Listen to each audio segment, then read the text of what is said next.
Assalamualaikum warahmatullahi wabarakatuh. Bertemu lagi dengan channel Petani Maju Official. Pada hari ini tanaman padi ini berumur 57 hari setelah tanam, hampir 2 bulan. Sebagian sudah mulai berbunga.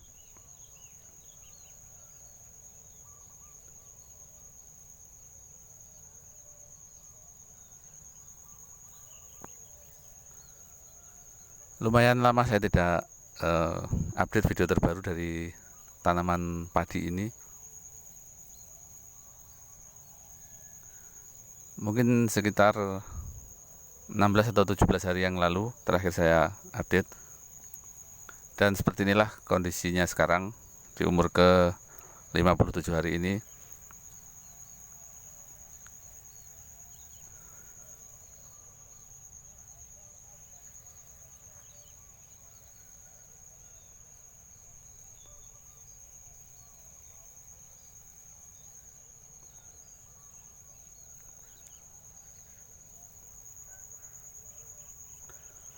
Bagi Anda yang baru saja menemukan channel ini, yang belum subscribe, silahkan subscribe terlebih dahulu. Karena dengan subscribe Anda akan bisa mengikuti terus perkembangan tanaman padi ini sampai panen nanti. Dan juga dengan subscribe Anda berkesempatan untuk tergabung di dalam grup WA Petani Maju Official yang berisikan para petani dari berbagai daerah di Indonesia. Jadi ada petani padi, kemudian melon, semangka, cabai, dan lain-lain. Jadi sesama petani bisa saling bertukar informasi.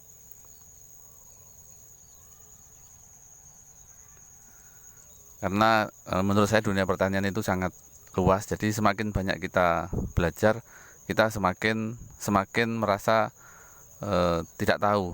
Jadi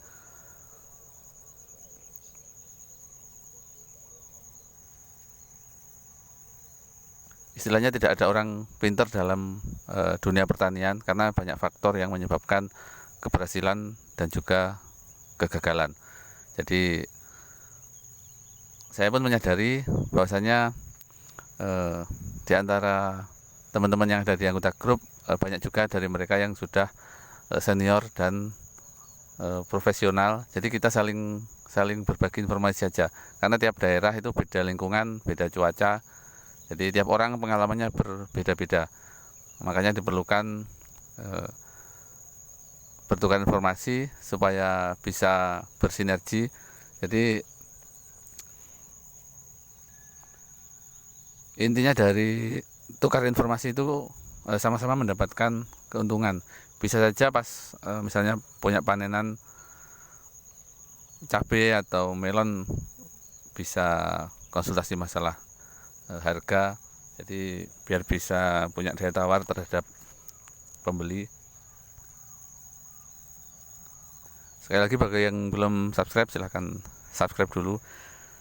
Dan pada kesempatan kali ini saya akan membagikan informasi seputar budidaya padi di cuaca ekstrim. Seperti budidaya tanaman padi kali ini, bisa dibilang cuacanya cukup ekstrim. Jadi setiap hari hujan. Pagi seperti ini pada saat ini pukul 5:30 pagi hari. Kebetulan ini ada sinar matahari. Biasanya pagi-pagi sudah tertutup awan, kemudian siang atau sore selalu turun hujan. Jadi di tengah cuaca yang ekstrim, setiap hari turun hujan, itu padi juga rawan terserang jamur. Jadi jangan dikira padi ini tidak ada serangan jamur. Intinya semua tanaman itu sama. Jamur juga bisa menyerang tanaman padi, dan serangan jamur juga bisa mengakibatkan gagal panen. Biasanya kalau kita menanam padi kemudian banyak turun hujan, itu daun padi akan kita temui menguning seperti ini. Misalnya ini adalah serangan jamur. Ini sebagian dari petani menganggap ini hal yang lumrah, wajar, namanya juga musim hujan, jadi wajar kalau daunnya kuning-kuning atau kemerahan seperti ini. Tapi kalau menurut saya ini tidak wajar. Ini adalah serangan jamur yang sangat berbahaya. Jadi harus segera ditangani, karena kesimpulannya gini, kalau serangan jamur menyerang tanaman padi sampai misalnya lebih dari 50% daun terserang jamur, maka pertumbuhannya akan terhenti. Kemudian kalau jamurnya meluas lagi, misalnya sampai 70% atau 80% terserang jamur, maka bisa dipastikan padi akan mati dan gagal panen. Jadi kalau ada yang kuning seperti ini, kemudian cepat kita tangani, jamurnya mati, kemudian daunnya tetap hijau, ya mungkin antara 10 atau 15% daun padi ada yang menguning, itu tidak masalah. Tapi kalau jangan sampai mendekati, apalagi melebihi 50%. Kalau kita menanam padi di musim panas, mungkin dari mulai tanam sampai panen bisa dengan 5 kali penyemprotan atau bahkan 3 kali. Jadi tergantung cuaca dan juga lingkungan. Namun kalau musim hujan seperti ini lumayan ekstrim. Ini saya setiap bisa seminggu sekali, bisa 5 hari sekali, karena hujannya terus-terusan. Jadi saya lakukan penyemprotan terus-menerus, terutama untuk fungisidanya. Jadi saya gunakan saya gunakan Antrakol dicampur dengan Agrobat, kemudian saya gunakan juga Fujiwan, saya gunakan juga Ditan. Kemudian untuk insek saya gunakan Regen, kemudian saya gunakan juga Endur, kemudian juga Plenum. Jadi saya gunakan obat menyesuaikan dengan kondisi tanaman. Intinya pengobatan tidak boleh sampai terlambat, karena memang seperti yang saya sampaikan di awal tadi, untuk bulan ini cuacanya cukup ekstrim. Seperti yang terlihat di sebelah sana, itu ada luas tanaman padi kurang lebih seluas 1 hektar. 1 hektar kurang sedikit, penanamannya hampir bersamaan dengan padi punya saya ini. Namun karena terserang jamur dan sudah terlanjur parah, mungkin terlambat untuk penyemprotan, jadinya tidak bisa dipanen.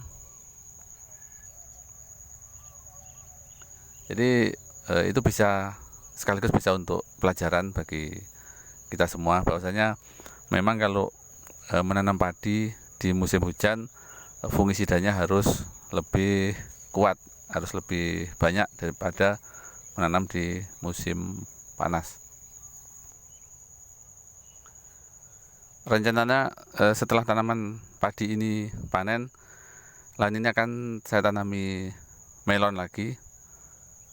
Jadi bekas padi ini akan saya tanami melon. Kemudian untuk bekas cabai yang di sana itu, bekas cabai rencananya akan saya tanami padi. Jadi saya lakukan pergiliran tanaman.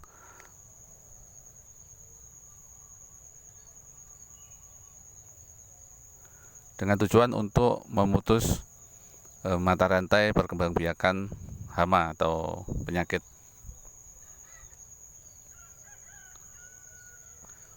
Namun rencana juga bisa berubah tergantung situasinya nanti. Bisa jadi untuk bekas tanaman padi ini saya bagi 2, jadi yang sebelah sana melon, kemudian yang sebelah sini semangka. Jadi lihat situasinya nanti.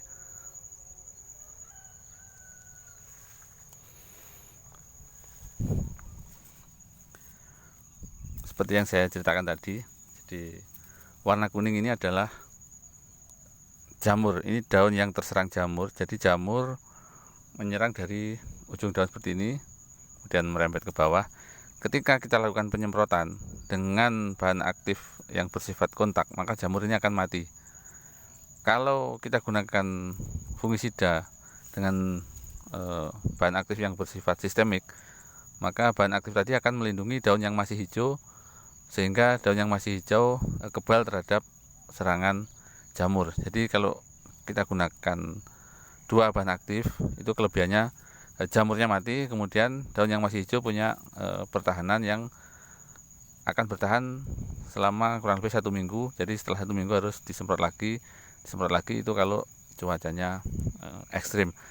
Kalau tidak kita lakukan penyemprotan, jamur yang menyerang daun seperti ini dia akan terus merembet ke bawah, kemudian menyerang batang dan akan merembet ke tanaman yang anakan yang lainnya, sehingga kalau serangannya sudah melebihi 50%, maka tanaman akan mati.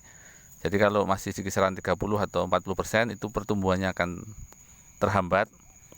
Kalau sudah melebihi 50%, maka tanaman akan mati.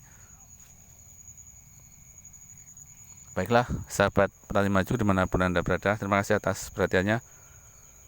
Mudah-mudahan videonya bermanfaat. Sampai jumpa di video-video kami selanjutnya. Wassalamualaikum warahmatullahi wabarakatuh.